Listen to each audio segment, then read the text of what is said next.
É isso. Que bom, tá dando tudo certo. Estamos ao vivo no YouTube, é isso aí. Boa noite. Boa noite, pessoal que está nos assistindo do Brasil. Boa tarde para quem vai chegar aqui do Canadá. É isso aí. Espera aí que está dando eco aqui. Deixa eu... Pronto. Isso. Estamos aqui no nosso 5º encontro pela felicidade e saúde mundial, evento online gratuito que está sendo organizado pelo Congresso Internacional de Felicidade, para que a gente possa criar todos juntos uma intenção positiva, uma vibração de esperança, de luz, de paz, né, que o nosso mundo tanto precisa. Eu sou Caroline de Moraes e hoje eu vou ter a felicidade de conduzir mais esse evento, né? Esse evento que a gente já teve a participação aqui de pessoas tão queridas como a Monja Cohen, o Jorge Trevisol, o Gustavo Tanaka, Marcelo Cardoso, Susan Andrews, enfim, foram várias pessoas, vários palestrantes especiais, né? Então quero dar as boas-vindas também para os nossos convidados de hoje, Flávio Passos, Andréia Neiva, Marise Costa, muito obrigado por terem aceitado o nosso convite e já quero então passar a palavra aqui para o meu amigo Gustavo Arns, que vocês conhecem, é o idealizador do Congresso Internacional de Felicidade. Olá, boa noite a todos que estão aí nos acompanhando ao vivo e a todos aqueles que seguem nos acompanhando depois com as gravações, que a gente sabe que é bastante gente também. Agradecendo a todos que sempre compartilham as postagens e os vídeos, esse número de pessoas assistindo que nos dá as possibilidades para que a gente possa continuar seguindo a produzir esse conteúdo nesse momento. Agradeço sempre a Carol, que vai comandando aí as nossas lives, fazendo a apresentação e cuidando de todos os detalhes. Com a grande alegria de estar aqui com mais uma das cofundadoras do Congresso Internacional de Felicidade, que é a Andréia Neiva, minha grande amiga. A nossa jornada juntos vem de longa data. A Andréia participou de momentos muito definitivos da minha história. Estou muito feliz que ela esteja aqui com a gente.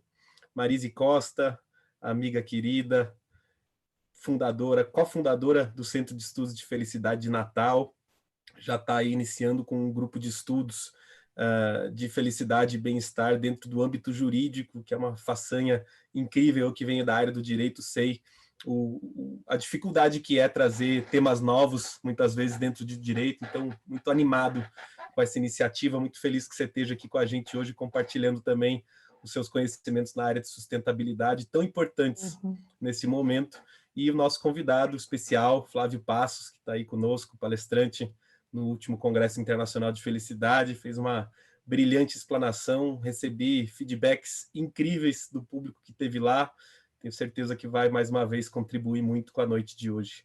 Então, a gente vem explorando o tema da felicidade e da saúde, e a saúde nos seus mais variados e amplos aspectos, desde a nossa saúde física, a nossa saúde mental, emocional, psicológica, a própria saúde do nosso planeta nesse momento, que está precisando tanto da nossa ajuda e que nos coloca nesse lugar de reflexão, inclusive, sobre como vamos seguir a partir desse momento. Tenho dito que teremos um grande número de escolhas pela frente, tanto no âmbito individual quanto no âmbito coletivo, e a forma como vamos atravessar esse túnel vai depender muito dessas escolhas, e a gente tenta, nas nossas lives, trazer um pouquinho desse olhar de consciência, alargar um pouco as nossas fronteiras de conhecimento, alargar um pouco as nossas possibilidades de enxergar esse momento. Quanto mais perspectivas nós vamos ganhando, mais nós temos a chance de significar o que vem acontecendo, encontrar um sentido para isso, e aí passar por esse momento de forma individualmente mais tranquila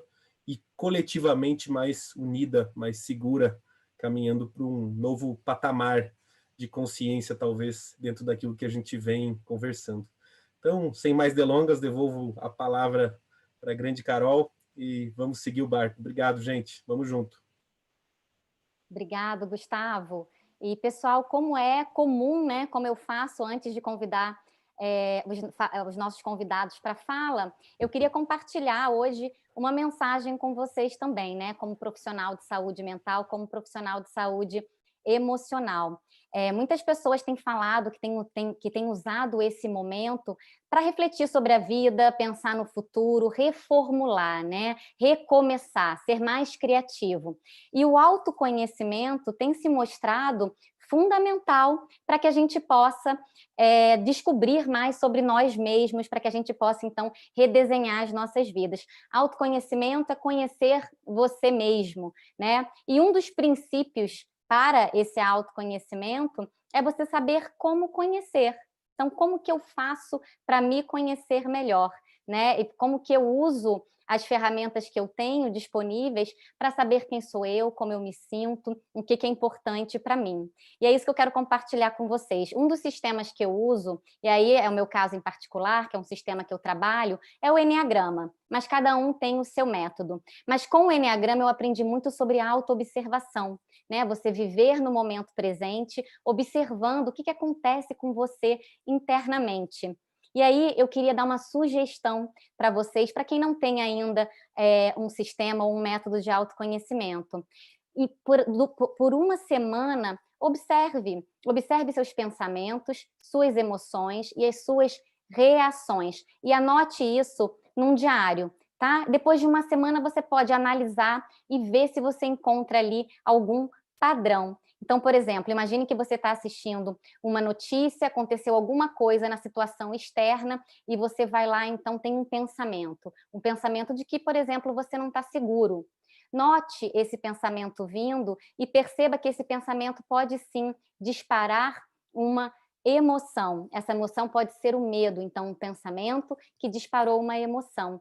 E esse medo pode vir, você pode entender como em forma de angústia ou ansiedade. E na sequência, repara o que você faz quando vem esse desconforto emocional, se você sai, se você se distrai, se você vai fazer outra coisa, enfim, e anote tudo isso. Você vai ver que é muito interessante, você pode observar que existe um padrão. E isso faz parte do processo de autoconhecimento, porque depois você vai poder fazer uma escolha consciente em como você quer agir, em como você quer mudar. Autoconhecimento é quando você coloca a luz da sua consciência na escuridão de uma vida automática. Então, vou deixar aqui para vocês a minha dica de hoje. Tá? Eu vou deixar esse modelinho bem descrito depois lá no meu Instagram, a gente vai colocar os links aqui de todos os participantes, com as informações que a gente compartilhar, para facilitar também a vida de vocês. Bom, pessoal, agora eu quero chamar ele, né, que tem mudado a vida de milhares de pessoas, ajudado muitas pessoas a terem uma vida mais saudável. O Flávio Passos, ele é pesquisador da área de saúde, ele é fundador do Pura Vida, né? Foi apresentador do programa Comer Bem Que Mal Tem no canal Sony, e ele tem influenciado muitas pessoas, né, a terem mais uma alimentação mais nutritiva. Flávio, obrigado por ter aceitado o nosso convite. Eu tenho certeza que todo mundo vai ter muito a ganhar aqui com o seu conhecimento, com o que você tem para compartilhar com a gente hoje. Em primeiro lugar, boa noite a todos. Muito obrigado pelo convite, Gustavo. Parabéns pela iniciativa que vocês todos que estão aqui reunidos e os que não estão reunidos aqui também têm de buscar levar os diferentes elementos para a construção da felicidade. Nós sabemos que a felicidade é uma construção do indivíduo, né, em primeiro lugar, e para isso o indivíduo precisa de vários elementos, né? Nós somos seres complexos de muitas camadas, temos mente, temos emoção, temos corpo físico, e cada um desses setores da nossa existência pede determinados cuidados, atenções, são diferentes jardins que nós temos, jardins interconectados, mas com diferentes atenções que nos solicitam. E é muito bom ver vocês fazendo esse trabalho estruturado, de organizar congresso, de levar conhecimento, de convidar as pessoas, né? E eu sei que vocês fazem isso sem qualquer finalidade lucrativa, isso é bonito. Vocês poderiam estar usando este tempo para construir algo só para si, mas estão também dedicados em construir algo para o coletivo, efetivamente sendo parte da solução e não parte do problema. É muito mais gostoso quando você está servindo para a solução, algo de bom passa por você, isso é fato, você pode sentir, quem faz isso sente, não é uma ideia. E quando você está reclamando, achando que está faltando alguma coisa, não é tão gostoso assim a vida, né? Então é muito bom ser parte da solução e não parte do problema. E eu particularmente procuro fazer isso na minha vida. Procuro viver para isso, procuro viver em busca de soluções, em busca de soluções dentro do meu segmento, dentro daquela que é a minha contribuição específica. E eu encontrei qual era a minha contribuição específica através da minha história de vida pessoal.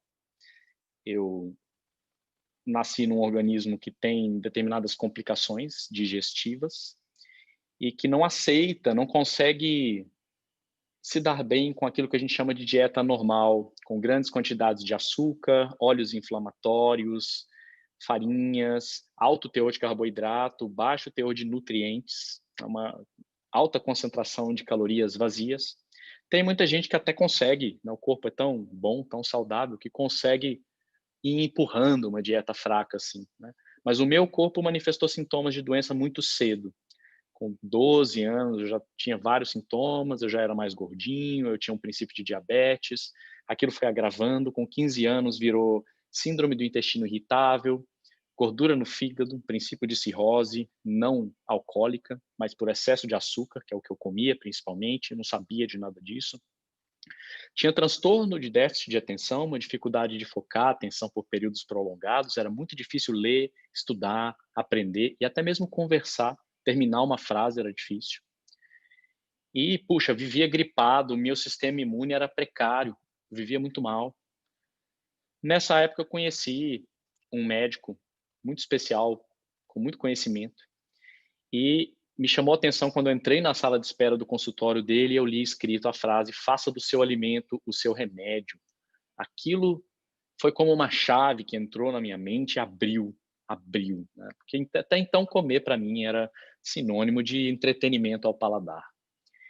E a partir desse entendimento, eu me tornei um buscador de conhecimento. Eu viajei pelo mundo, estudei na Califórnia, estudei no Oriente, buscando diferentes perspectivas do que seria, então, fazer do alimento o meu remédio, o que seria me alimentar com qualidade para tentar ajudar a minha saúde a melhorar um pouco. Essa era a minha intenção na época, porque estava ruim demais. Os tratamentos não davam resultado e eu queria melhorar um pouco. E eu me surpreendi com o que eu obtive, né? Aprender e colocar em prática o que eu pude aprender me transformou muito profundamente. Não só foi gradativamente eliminando os sintomas ruins que me incomodavam, me ajudou a perder peso, me ajudou a eliminar esse sintoma de fígado ruim, intestino ruim que eu tinha, deu para minha mente uma outra qualidade de concentração e fluência no dia a dia, me deu fluência verbal para falar. Eu não conseguia falar, eu gaguejava, eu esquecia as palavras. Então, eu pude perceber, a partir da minha experiência, o efeito que as nossas escolhas alimentares têm na nossa saúde, né? Tem gente que subestima esse efeito. Tem muita gente que acha que comer bem é só para você ficar mais bonita no biquíni para o próximo verão, né? Para você ficar mais atraente, mas não.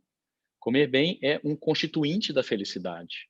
Se você se alimenta bem, se você pratica atividade física, se você tem contato com a natureza, se você dorme bem, né, você está fazendo ali os fundamentos da saúde física.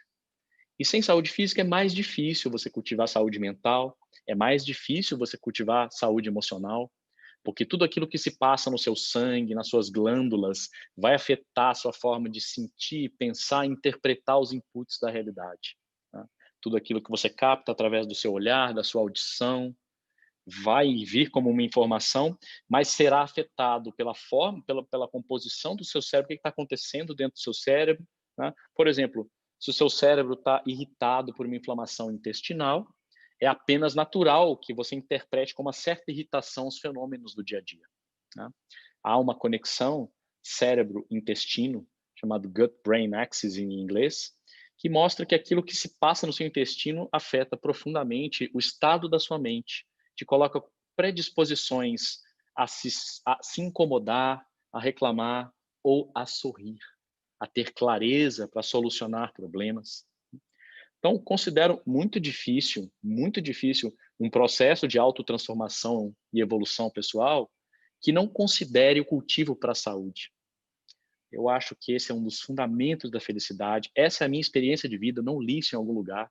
Eu sei como era antes e depois, e é a experiência de vida de tantos alunos que eu tenho, para os quais eu tenho a oportunidade de compartilhar esse conhecimento, de dizer essas coisas e de oferecer um conhecimento sólido e estruturado, que passa primeiro pela alimentação, o que comer, o que não comer, suplementação, cuidados em todos os aspectos da saúde, você se alinhar com os ritmos dos hormônios da sua saúde, né? Você tem horários onde os hormônios estão fazendo determinadas coisas, então se você cumprir esses horários, você se sente melhor, basicamente, assim, como exemplo, temos dormir cedo e acordar mais cedo, o bem que isso traz, como o nosso dia é melhor se a gente acorda mais cedo, é totalmente diferente, porque os hormônios são diferentes, o equilíbrio do corpo é diferente, seu corpo é um pedacinho de natureza, ele é composto de natureza, o seu sistema foi desenhado pela mesma inteligência que desenhou a natureza, e ele se harmoniza em contato com ela,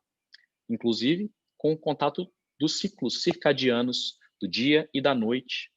Então, tem muitas coisas para falar sobre cada tópico, né? Tudo muito rico, muito diverso.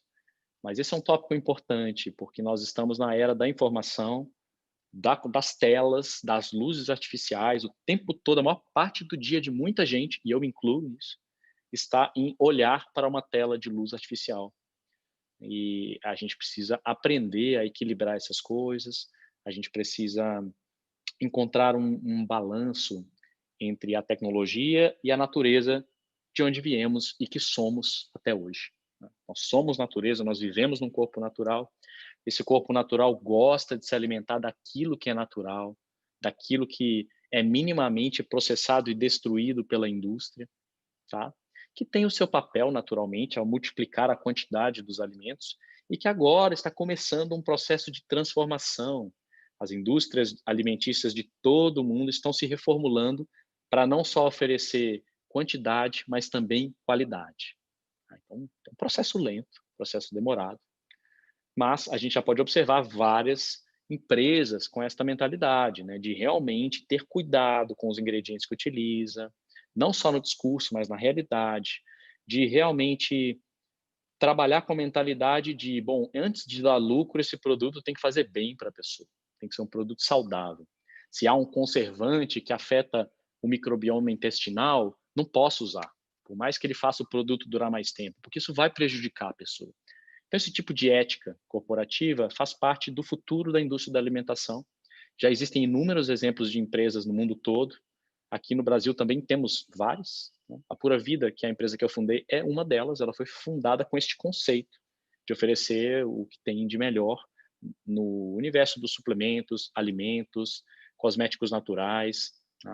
Nosso sonho é ser uma pequena Unilever que tem de tudo para atender as pessoas, só que num padrão de qualidade, critério, sustentabilidade, respeito, ética, produção um pouco diferentes, né? A gente tem essa intenção de mostrar que é possível, dar o exemplo, e temos recebido um feedback maravilhoso de muita gente sobre esse tema, né? Então, muita gente contente e satisfeita com o trabalho que a gente tem feito, e eu fico agradecido de poder fazer parte disso, como já falei.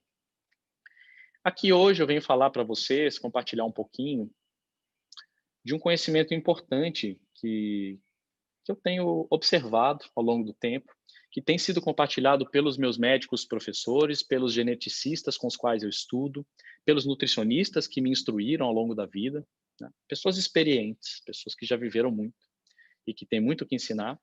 E eles são bem unânimes em dizer que, diante dessa crise do coronavírus, né, é fundamental, sempre foi, sempre será e não deixará de ser, mas especialmente neste momento em que estamos preocupados com o confronto com um vírus novo, do qual já sabemos alguma coisa, mas não tudo, é fundamental que as pessoas voltem a sua atenção, que o indivíduo volte a sua atenção para os cuidados com a própria saúde, que não dá mais para ignorar.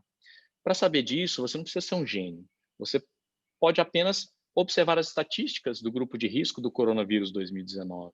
Então, são pessoas que têm comorbidades, por comorbidades entenda doenças crônicas, doenças que vão sendo construídas ao longo da vida, por uma sucessão de escolhas ruins repetidas, não é uma coisa ocasional, não é um brigadeiro de vez em quando.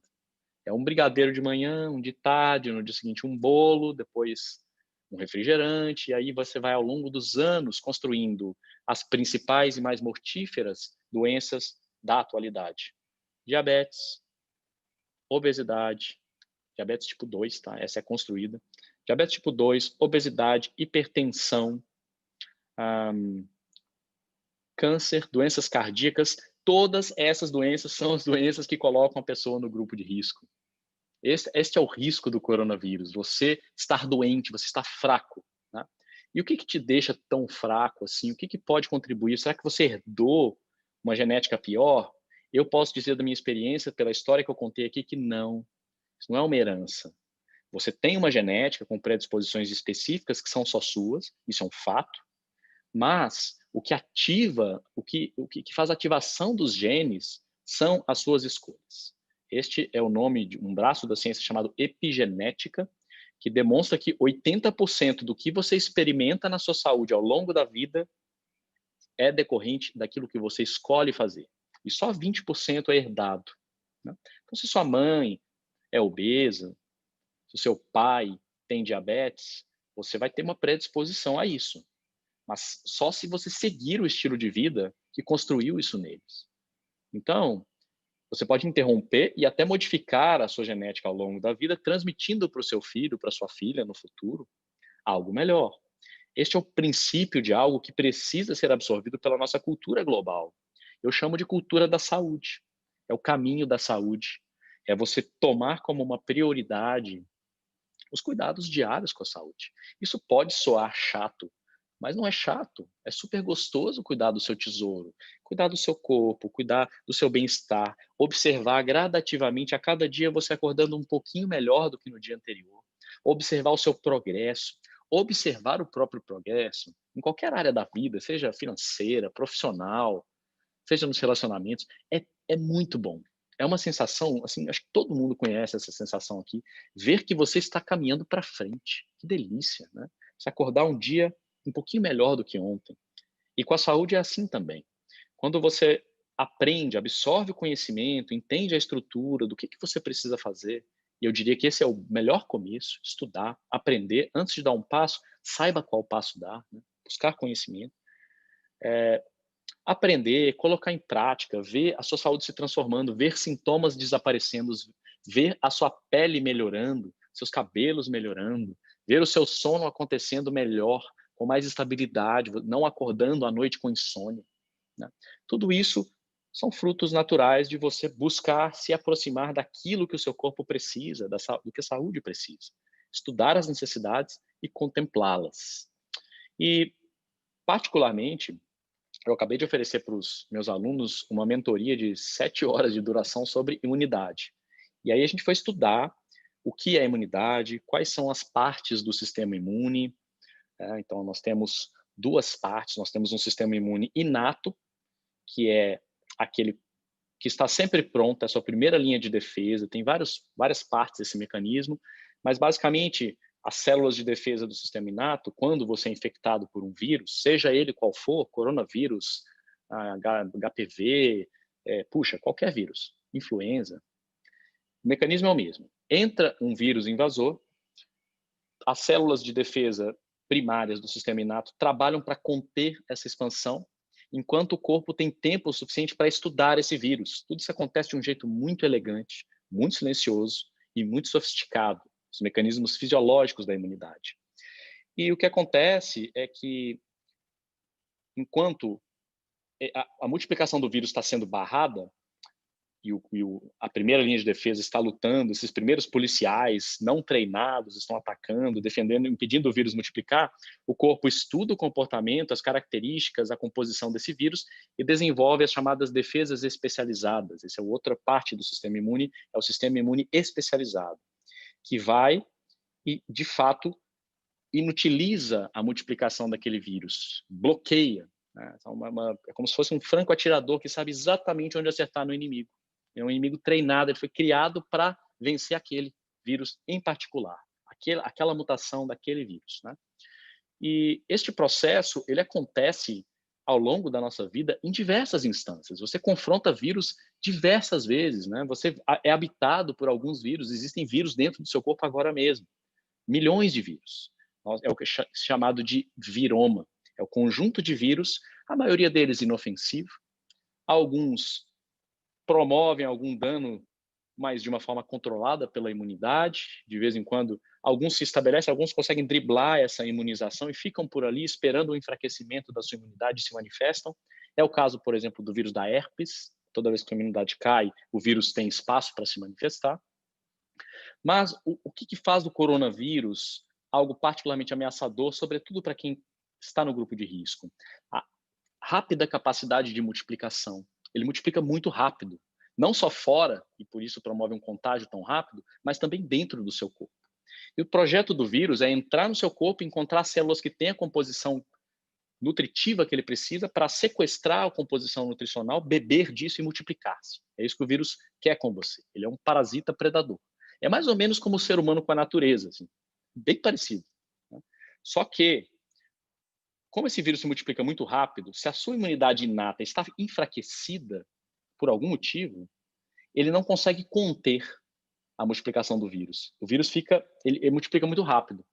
E aí o que acontece é que o sistema de imunização não tem tempo suficiente para desenvolver antes que um estrago aconteça. E esse estrago é justamente quando o sistema inato recruta uma inflamação para tentar vencer o vírus na porrada. É como se você está lutando na guerra e você pedisse os bombardeios, né? E os bombardeios, eles não só matam o vírus, mas destroem o terreno. E o terreno é o seu corpo. A batalha está acontecendo dentro do seu corpo. Então, essa destruição que você vê de células pulmonares e secreção, as pessoas se afogam na própria secreção, no caso mais extremo, tem a ver muito com esse excesso de carga viral que ativa uma tempestade de citoquinas. São moléculas que fazem esse bombardeio, né? Então, o propósito nosso é conter a proliferação do vírus a partir do fortalecimento do sistema inato. Se você segue aquilo que eu falei, aquilo tudo, né?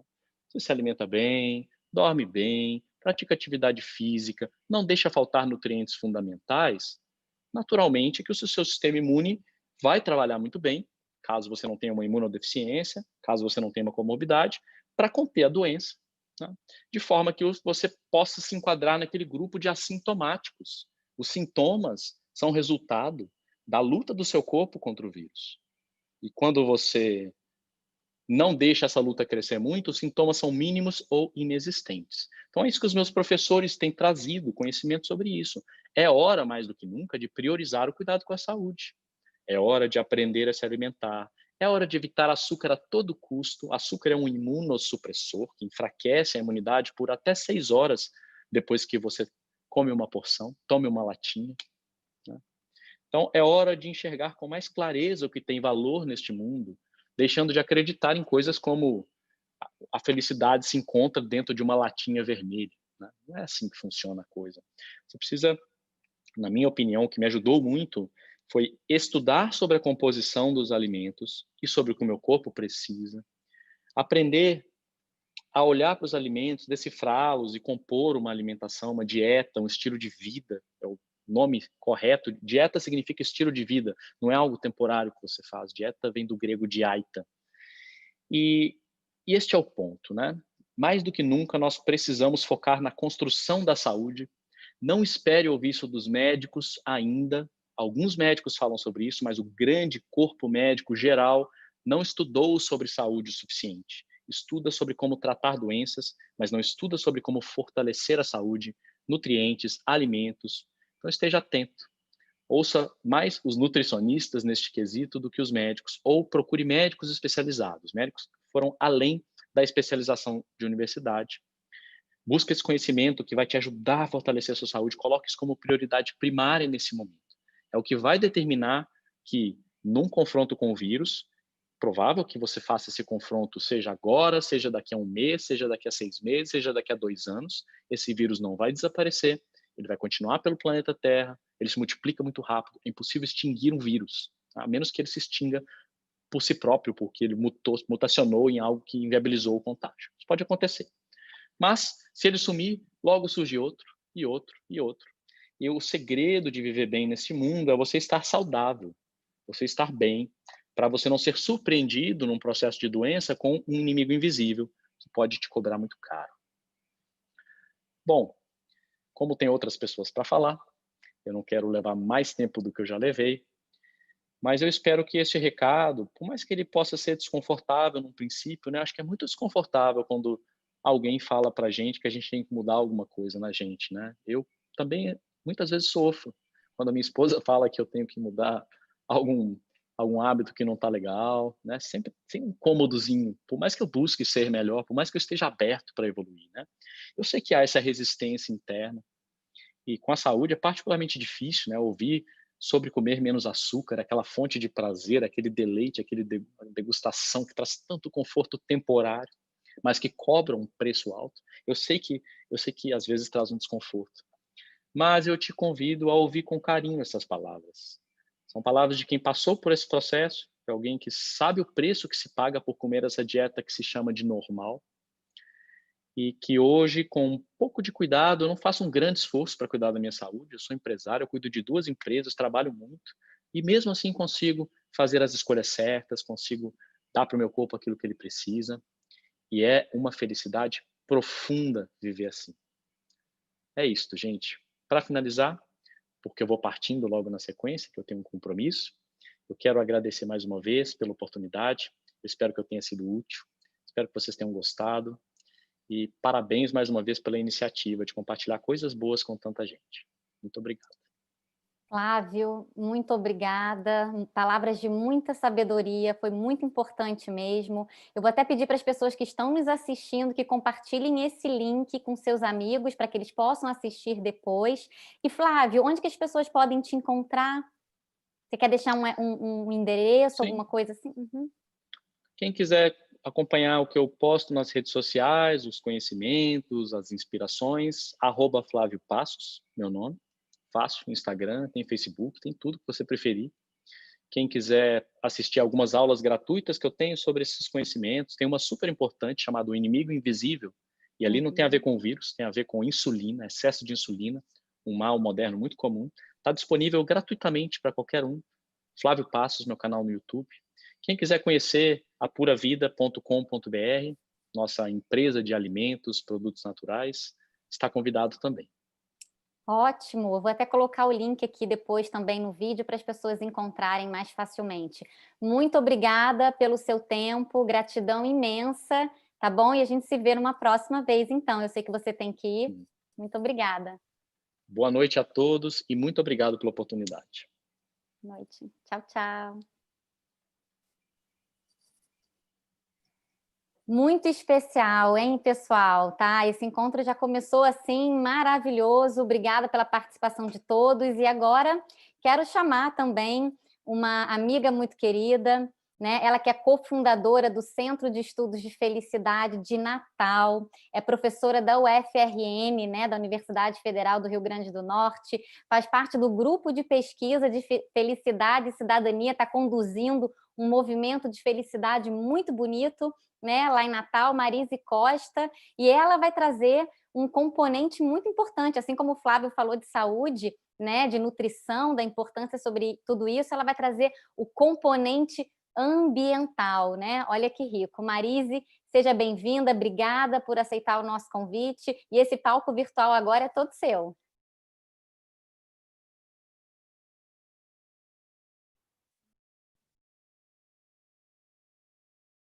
Deixa eu ativar isso. Obrigada. Pronto, já estou no mudo. Tirei o mudo. Obrigada, Carol. É um prazer enorme estar aqui com vocês.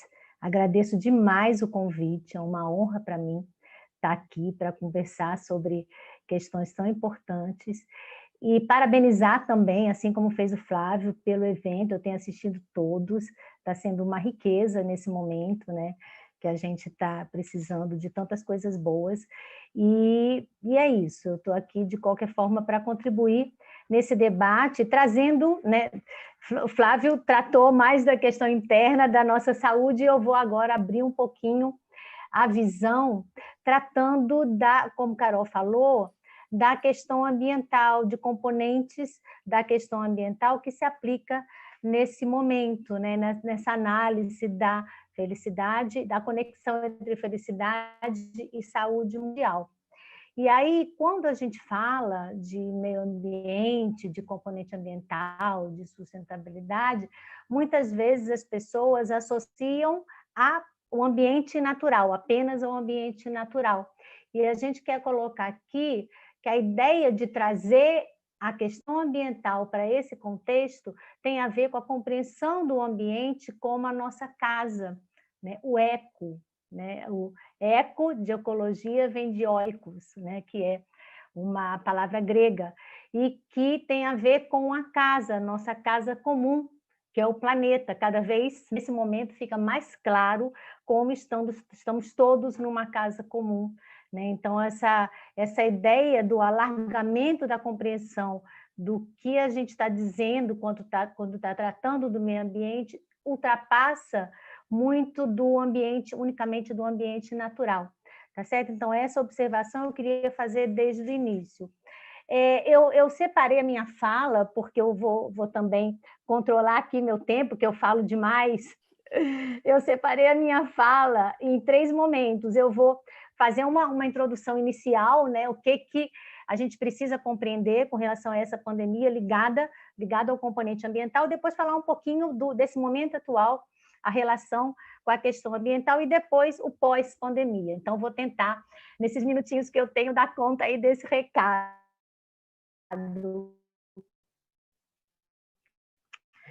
A primeira coisa que eu queria trazer é a ideia do sintoma, como o ambiente em que vivemos, a nossa casa comum, né? Então, a gente sabe, né, que a ideia mais provável na atualidade é que o vírus se originou lá na Índia, né, do comércio e o costume, né, do povo chinês de alimentação de animais silvestres, né? E que na China sempre foi permitida, é uma questão cultural, agora está proibido.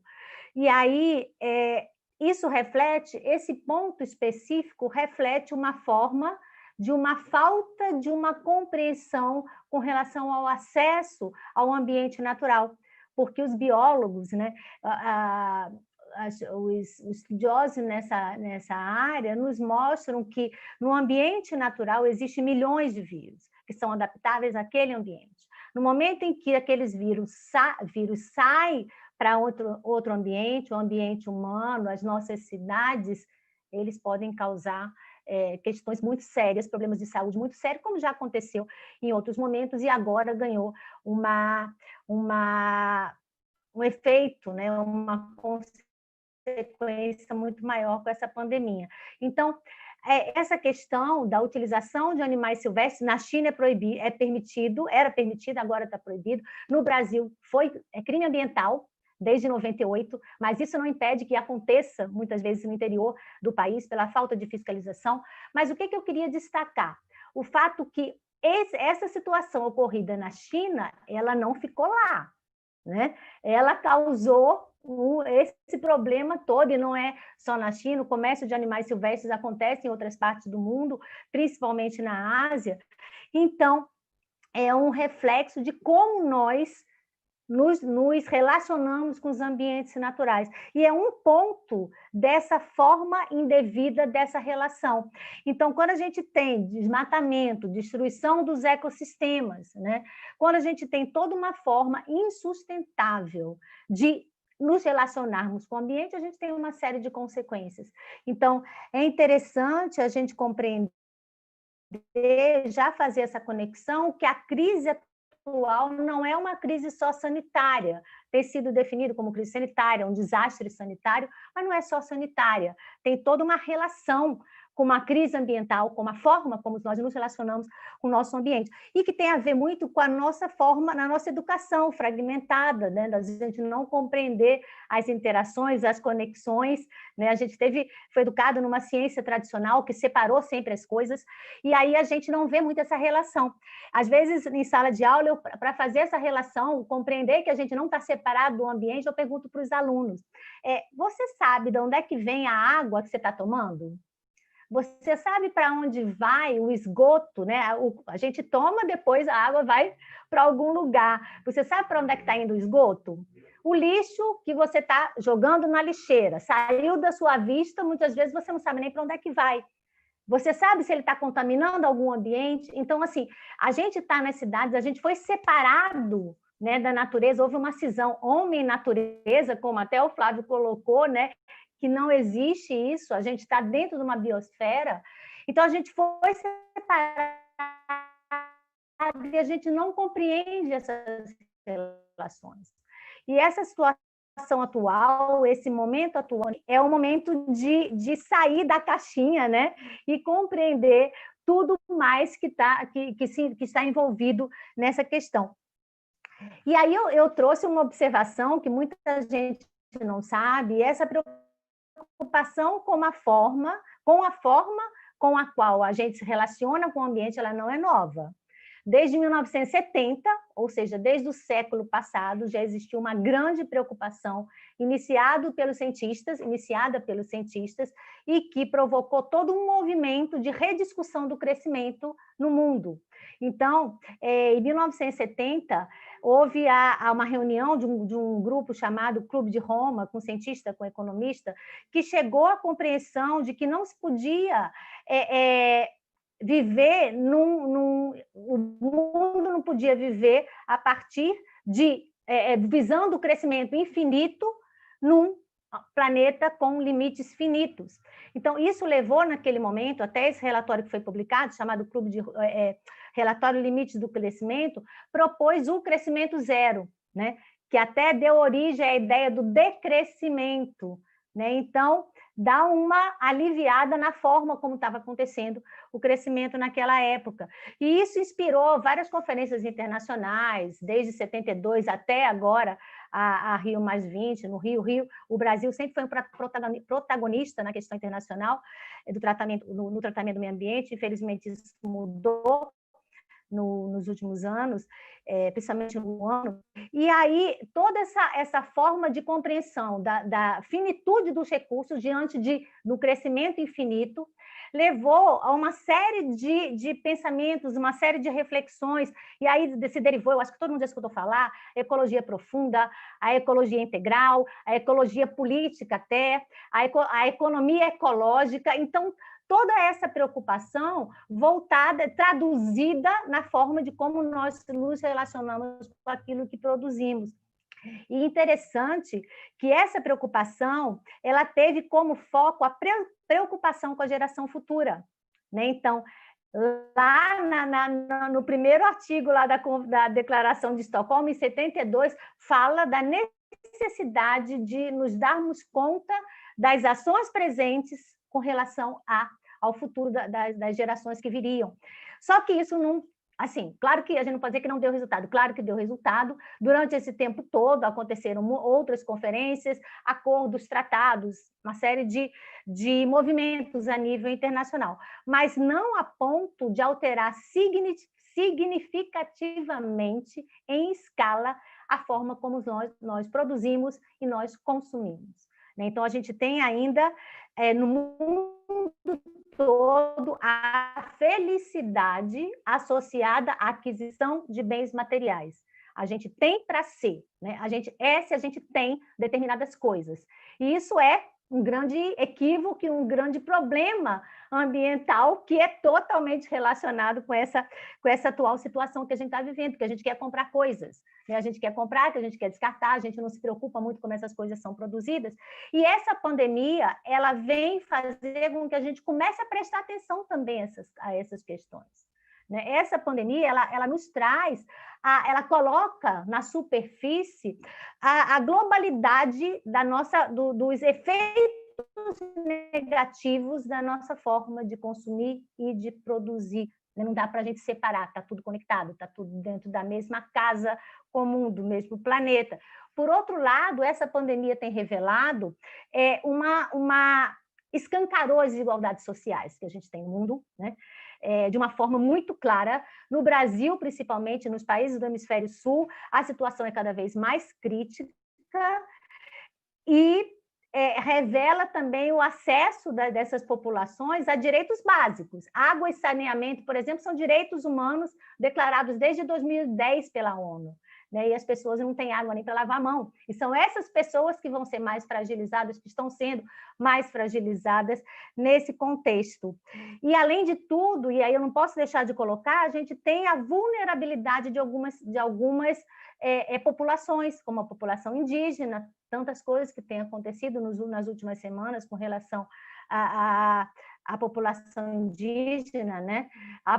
Os quilombolas e toda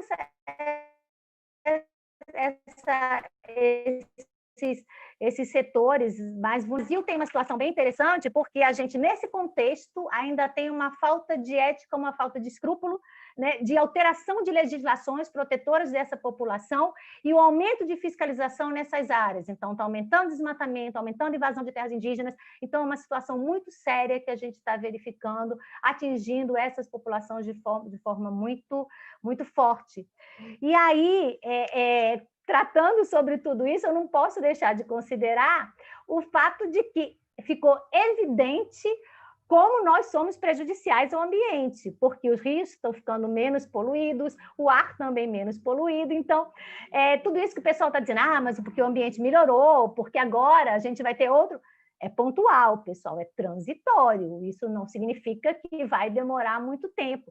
E a preocupação das pessoas que estudam essa questão é exatamente como vai ser o depois, né? Quando voltar a economia naquele ritmo que a gente conhece. E tudo isso, aí eu já vou, Carol, para o final da minha fala, e tudo isso, para cumprir direitinho o meu tempo, e tudo isso nos suscita, né, a questão da nossa responsabilidade diante de tudo isso. Né? E agora? O que cabe a cada um de nós? A cada um de nós, pessoalmente, a cada um de nós como sociedade e governos. E não adianta a gente dizer que não tem responsabilidade pelos governos, porque os governos estão lá porque a gente colocou. Né? E aí a gente precisa fazer essas conexões, compreender que não está nada separado. Não está nada separado. É questão de saúde, é questão ambiental, é questão política, é questão econômica. E aí eu vou pegar uma palavra, né, de Carol, como é que a gente vai reformular? Como é que as reformulações se apresentam nesse momento? Então, a gente não pode deixar de reformular a forma como a gente pensa o mundo, a forma como a gente pensa o nosso impacto no mundo, como a gente consome, como a gente produz, como a gente vive. E, por outro lado, a economia também tem que se reformular. Eu tenho escutado alguns economistas, algumas lives de alguns economistas que já dizem que a economia tem que ser outra. Né? E não faltam exemplos de novas economias, economia circular, economia da consciência, bioeconomia, uma série de economia ecológica lá da década de 70 que a gente tratou. E isso é muito, muito importante, porque está claro que as coisas não podem continuar do jeito que vieram até aqui. Né? E trazendo a ideia que a gente já viu no Congresso, já foi tratada várias vezes em alguns eventos promovidos pelo Congresso, aí entra a história do FIB, né, que mostra do índice da felicidade interna bruta, muita gente nem conhece, que mostra uma necessidade de se ir além do PIB como um medidor do progresso, do crescimento das nações. Né? Então, porque o PIB mede riqueza, só que quando a gente fala de bem-estar, de felicidade, né, tá muito longe de riqueza. Né? Então, a riqueza, isso já está comprovado, né? Que felicidade, até um determinado ponto, você incrementa, mas acima de determinado ponto, ela não aumenta a felicidade. Então, a gente tem que questionar a forma também de medir o desenvolvimento. E várias coisas já existem, né? A gente tem a nível global, a ONU já se debruçando, tem os ODS da Agenda 2030, eu acho que muita gente já escutou falar dos Objetivos de Desenvolvimento Sustentável, para tratar de cidades sustentáveis, tem a nova Agenda Urbana, lá da Conferência da ONU sobre o Habitat. Na Europa, o movimento, além do PIB, né, inaugurado lá na Comissão Europeia, da União Europeia, mas, enfim, como é que a gente se coloca como sociedade exigindo uma rediscussão dos nossos paradigmas de vida, de desenvolvimento, de como a gente quer se portar daqui para frente como sociedade. E aí eu trouxe a ideia de Leonardo Boff do novo ethos mundial, da necessidade da construção de um novo ethos mundial, né? Que ele já fala sobre isso há muito tempo, e que tem como ideia central, ele diz que o novo ethos mundial tem que ter como pontos, como aspectos, o cuidado, a cooperação, a corresponsabilidade e a compaixão, além da reverência com o planeta. Né? Então, e a ONU está falando desse novo ethos necessário para a gente seguir a partir daqui. E também trouxe, né, dentro desse contexto todo, já há um certo tempo, uma discussão sobre o bem viver. O bem viver aqui na América Latina, um movimento que surgiu lá no Equador, ele trata de outras formas possíveis, outros mundos possíveis, né? E que questiona toda essa nossa economia, toda essa nova forma da gente viver. E no âmbito da sociedade também tem várias coisas acontecendo, para a gente mostrar que tem muita coisa boa acontecendo e que a gente precisa estudar, precisa conhecer, precisa se aprofundar e precisa debater. E na sociedade eu trouxe assim, movimentos que são, né, de caráter global. A gente tem, por exemplo, o minimalismo, o viver com menos, a simplicidade voluntária, né? Quando se trata de cidades, o movimento das cidades em transição, que surgiu na Inglaterra. Opa, me avisou que eu vou terminar. Só 2 minutinhos, tá, Carol? Você me dá 2 minutinhos para terminar. Está me avisando aqui. Então, só como movimento da sociedade civil, né? Eu não queria deixar de falar que a gente tem coisas acontecendo. E, por fim mesmo, e trazendo a fala de Gustavo, né? As nossas escolhas. Quais serão as nossas escolhas? Aí eu peguei dois teóricos, né? Um brasileiro e um estrangeiro, na verdade, um alemão, para nos mostrar quais serão as novas, para falar um pouco dessas nossas escolhas a partir de então. E aí, o brasileiro que eu quis trazer para a nossa conversa foi o Roberto Crema, né? Que Gustavo, há pouco tempo, lá no nosso GBA, lembrou do Roberto Crema, que trata da necessidade da gente sair da normose, da doença da normalidade, da doença que tem como onde a gente, na normose, nesse desequilíbrio, nessa disfunção da nossa forma de viver, com base na normalidade, ele diz que a gente tem um sistema totalmente desequilibrado, falta uma visão, falta o sentimento de escutar o outro, de que está acontecendo, a presença e o cuidado. E aí a gente retorna ao ethos mundial lá do Boff, que trata do cuidado, da ética do cuidado. E, por fim, não dá para falar muito, que meu tempo acabou, a gente ainda tem uma posição muito interessante do professor Otto Scharmer, da teoria U, que ele diz que o ponto de alavancagem para essa mudança que todos nós queremos ver, ele está no espaço da consciência, né? Também de compreender. Então, é o que o Congresso da Felicidade vem fazendo já há algum tempo, né? Uma intervenção no espaço da consciência para suscitar transformações. Né? Então, eu queria fechar, né, com essa ideia de que tudo isso, a gente não consegue sair dessa realidade se a gente não criar uma nova consciência, não só com relação ao individual, como bem colocou o Flávio, mas também com a nossa relação com o ambiente que a gente vive. Então, desculpa ter passado aí um tempinho, mas imagina. Era isso o meu recado, e eu acho que a gente tem muita coisa para conversar ainda com relação a isso. Tá bom? Obrigada mais uma vez, Carol, Gustavo. Muito obrigada, Marise. Andréia também. Obrigada por compartilhar, muito pertinente tudo isso que você trouxe, obrigada por compartilhar conosco um pouco do seu conhecimento, né, trazendo a interdependência entre tudo isso, né, estamos todos conectados e em todas as dimensões. Gratidão, viu? Tem sido muito, muito bom trabalhar com você nos Centros de Estudos de Felicidade, é um prazer sempre. Bom, pessoal, agora... Carol. Obrigada. Bom, pessoal, agora eu quero, com muita alegria, né, fazer a apresentação aqui de uma amiga muito querida, a Andréia Neiva, né? Ela me ajudou tanto nos meus processos de autoconhecimento, no meu processo de mudança, ela que é coach, mentora, né? Foi a pessoa que me levou para dentro dessa egrégora da felicidade, ela que me apresentou ao Gustavo Arns e que nos ajudou a colocar o Congresso Internacional de Felicidade de pé. Lembro com muito carinho daqueles momentos. Então, Andréia, que bom que você está aqui hoje. É uma alegria poder te ouvir, tá? Então, dividir agora, então, esse palco virtual com você. Obrigada, Carol. Obrigada por esse espaço, obrigada pelas suas palavras, reconhecimento.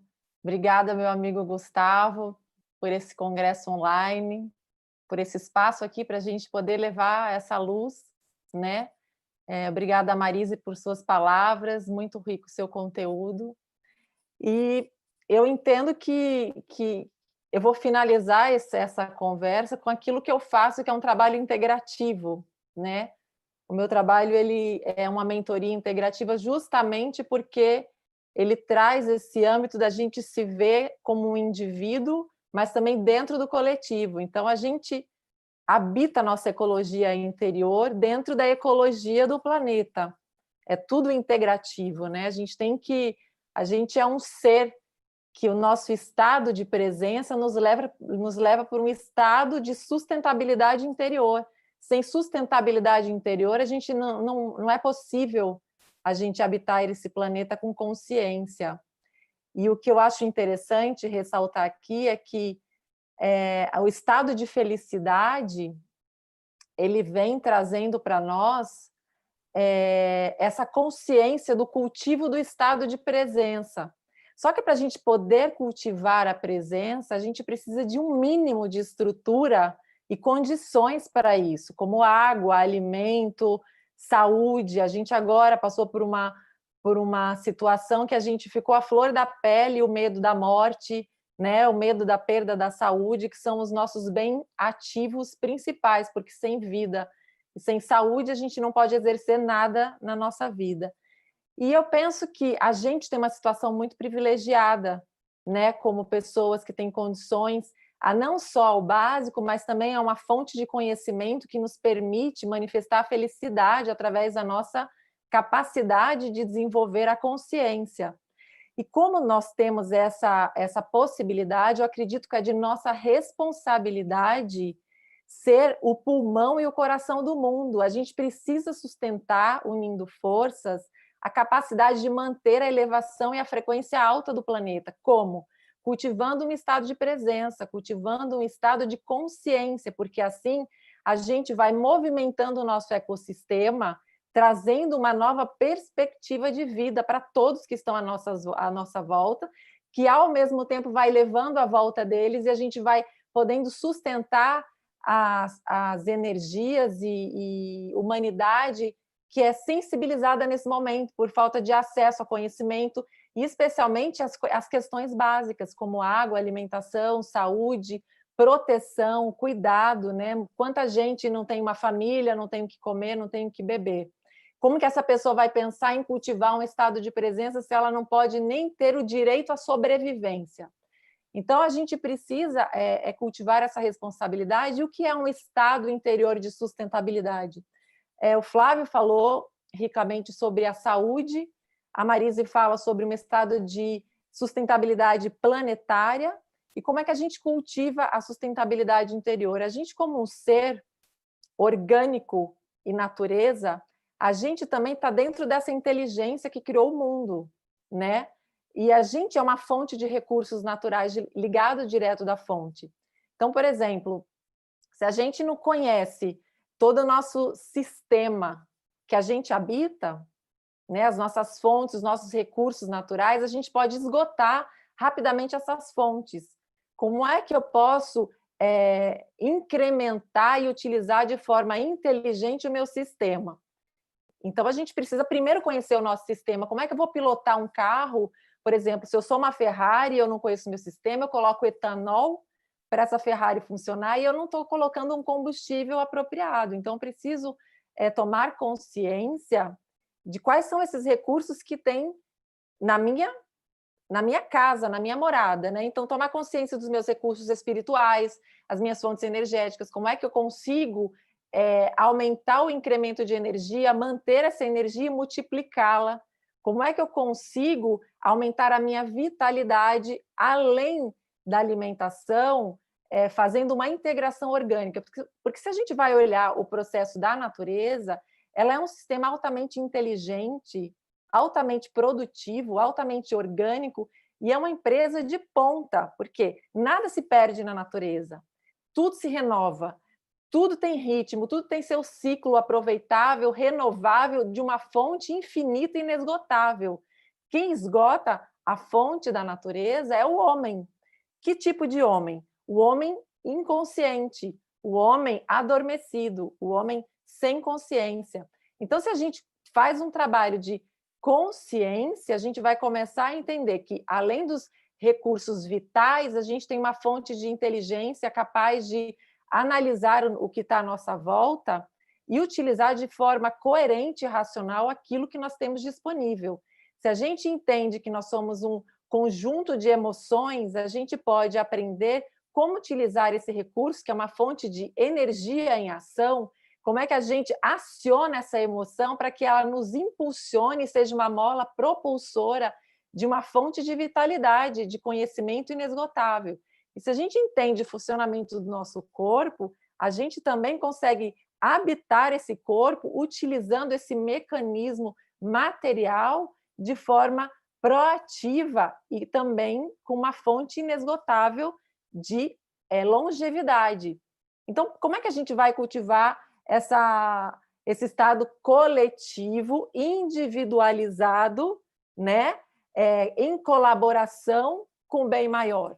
As pessoas procuram muito o sentido de propósito, de existência. O que nos faz perder o sentido de propósito e existência?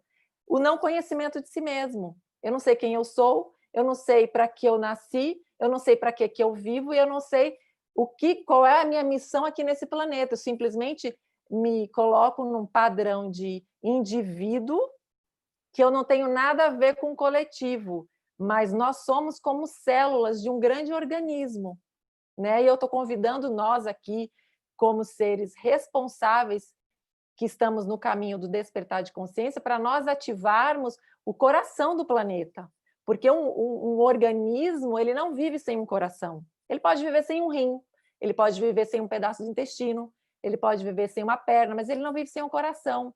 Então, eu não estou colocando que a gente está num padrão de arrogância melhor que o outro. Eu estou colocando que onde está o nosso coração é onde mora a nossa fonte de conexão com o Criador.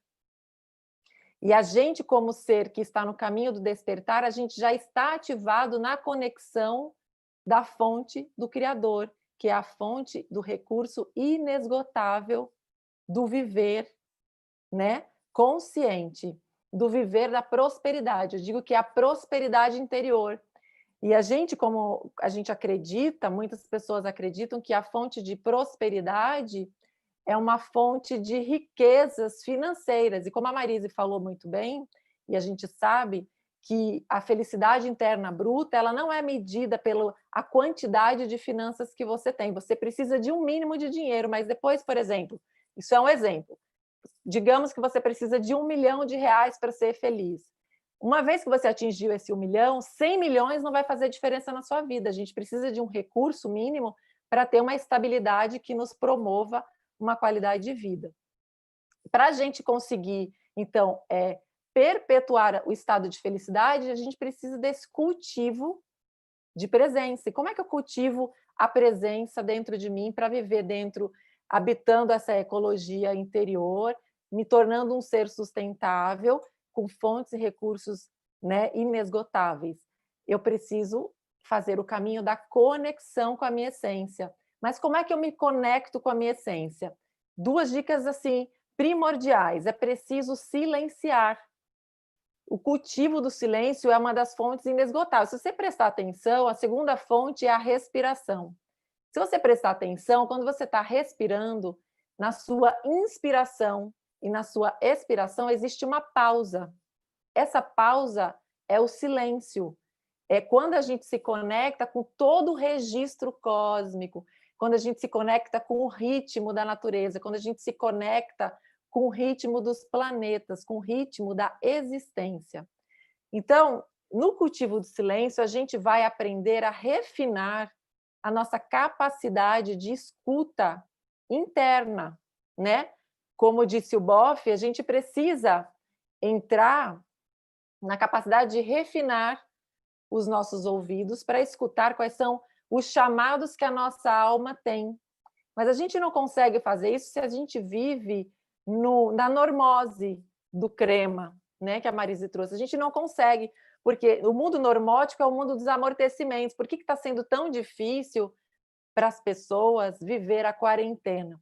Porque a gente está acostumado a viver no mundo do entretenimento, no mundo dos amortecimentos, no mundo das ilusões, né? Como é que a gente pode viver no mundo da materialidade transitando com essa consciência, né? Porque não é negar a matéria, é experimentar a matéria de um ponto de vista amplo que vem desde os aspectos infinitos. Então, a gente experimentar a felicidade, né? Que é o estado de presença cultivável, a gente precisa estar atento às nossas escolhas diárias, desde o que a gente come, do que a gente consome, do que a gente consome como ser humano, não só de alimento, nem de compras materiais, mas o que a gente consome de pensamentos, o que a gente consome de trocas emocionais nas nossas relações, o que a gente consome das nossas próprias elucubrações, de acordo com o que a gente experimentou na nossa vida, porque tudo é desde um ponto de vista. Então, o cultivo de presença é a gente sair do nosso pequeno ponto de vista para ampliar nossa capacidade de percepção em 360 graus, eu digo além, multidimensionalmente, entender que a gente é um ser multidimensional. E enquanto a gente não compreender a máquina que a gente é, multidimensional, a gente não consegue pilotar essa máquina com coerência, com responsabilidade, com ecologia, com sustentabilidade interior, com compaixão, né? Com empatia. A gente precisa primeiro compreender quem a gente é, para poder, dentro desse corpo, a gente se aceitar e a gente se conduzir de forma consciente e inteligente. E, a partir disso, viver colaborativamente, e colaborativamente a serviço da fonte criadora. Ou seja, a gente descobrir qual é a essência do nosso propósito. A essência do nosso propósito é manifestar o amor através dos nossos dons e talentos. Mas, para isso, a gente precisa ter consciência de quem a gente precisa reconhecer os nossos fragmentos, passar por um processo de reintegração do ser, ou seja, fazer cura da nossa história, cura das nossas contradições, entender os nossos medos, ativar a conexão com a nossa essência, e desde essa conexão com a essência, a gente conseguir captar informações do todo e trazer aqui para a matéria a serviço de todos e do bem maior. Então, é um cultivo, a gente precisa eclodir diariamente a nossa capacidade de renascimento a cada escolha. E tudo isso a gente precisa também cultivar com o poder da vontade, que vem da autorresponsabilidade, que nos gera escolhas conscientes, cultiváveis a partir das nossas ações diárias. Então, são pequenas ações diárias que tornam a nossa vida grandiosa. São pequenas escolhas diárias que nos trazem o potencial da felicidade. O potencial da felicidade é manifestar a presença aqui e agora. Não precisa de nada exterior além do básico.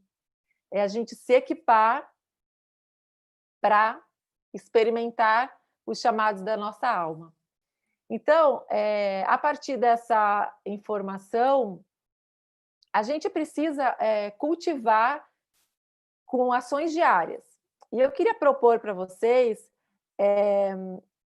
que a gente crie um Merkaba, né? O que é um Merkaba? É uma figura geométrica que faz com que a gente ative o nosso potencial divino manifestado aqui na Terra agora.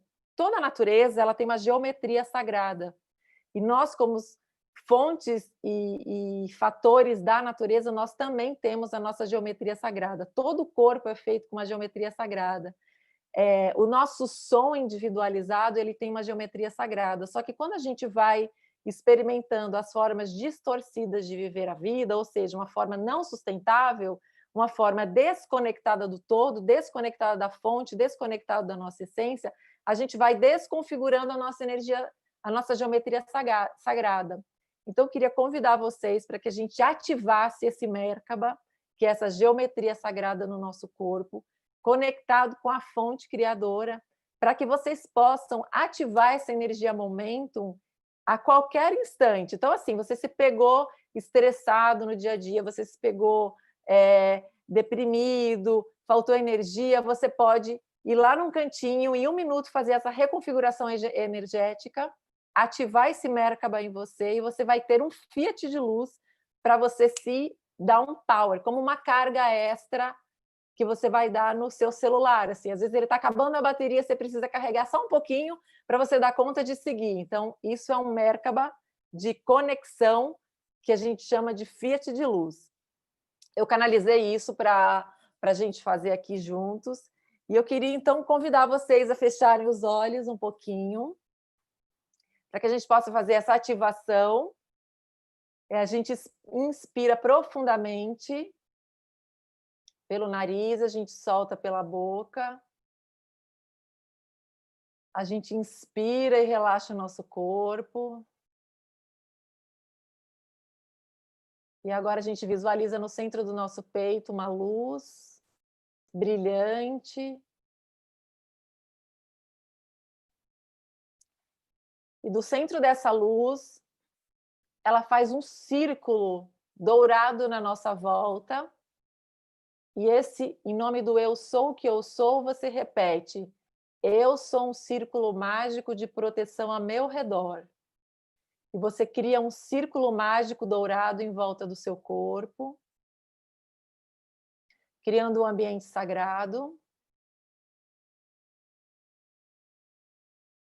E agora você visualiza, nós vamos visualizar uma estrela de 5 pontas no nosso corpo. E você vai ativar essa estrela de 5 pontas, assim, vai seguindo como eu vou falando. Você vai subir desde a ponta do seu pé direito, um traço até o topo da sua cabeça, e vai descer até o seu pé esquerdo, formando um triângulo. E do seu pé esquerdo, você faz uma conexão com o seu braço direito aberto.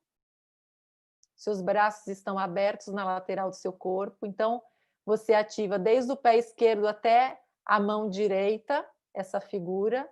E você vem numa linha reta, passando por todo o seu braço, pelo centro do seu peito, até a sua mão esquerda. Uma linha reta.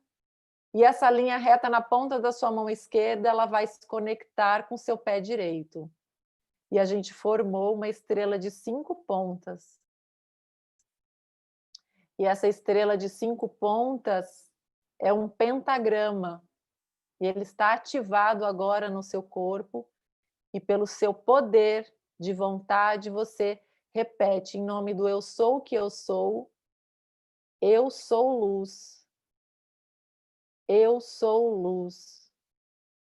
Eu sou luz. E agora, conectados desde a fonte, você ativou o seu Merkaba de luz, protegidos pelo círculo mágico da sua divina presença. E sempre que você precisar de um fiat de luz, você refaz essa figura geométrica e se lembra do ser sagrado que você é. Lembrando que essa estrela, pentagrama, ela precisa sempre estar com o triângulo para cima, jamais virado ao contrário. Sempre que você ativar essa estrela, você vai poder captar a energia do cosmos criada nesse Merkaba de luz, aqui e agora. Nós inspiramos profundamente pelo nariz. Nós expiramos pela boca, inspiramos mais uma vez pelo nariz.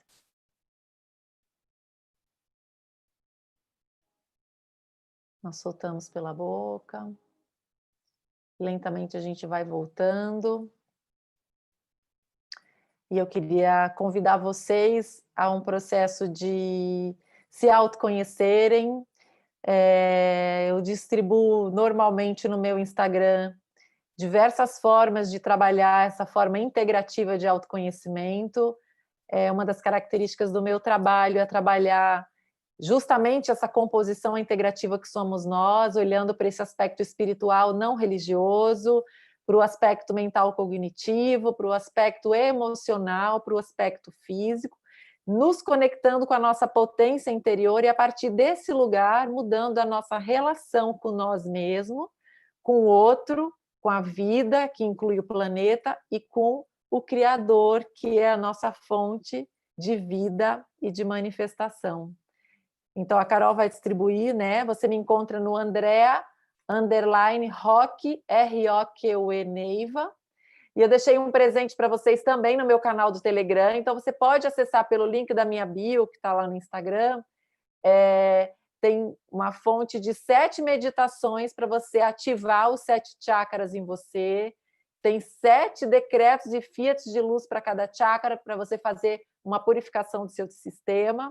Tem também uma ferramenta de autoconhecimento que vai mostrar como você pode se trabalhar, como você pode se organizar melhor para trabalhar em casa.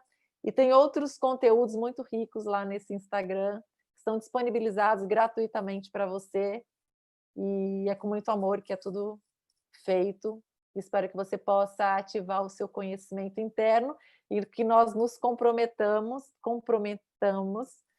com a responsabilidade de manter a luz desperta no planeta Terra a cada respiração, a cada passo que a gente der aqui e agora. Gratidão, Gustavo, gratidão, Caroline, gratidão, Marise, gratidão a você que nos assistiu e nos permite manifestar o nosso propósito. Gratidão. Andréia, muito obrigada, sempre muito profunda, né? Nos levando a nos conectar com a nossa alma. E a todos vocês que nos acompanharam essa noite, muito obrigada. Vamos ter um próximo encontro. E aí você curte o canal aqui nosso no YouTube, que aí assim que a gente fazer as lives, você vai poder receber uma mensagem, tá bom? Boa noite a todos, obrigada e até a próxima. Tchau, tchau.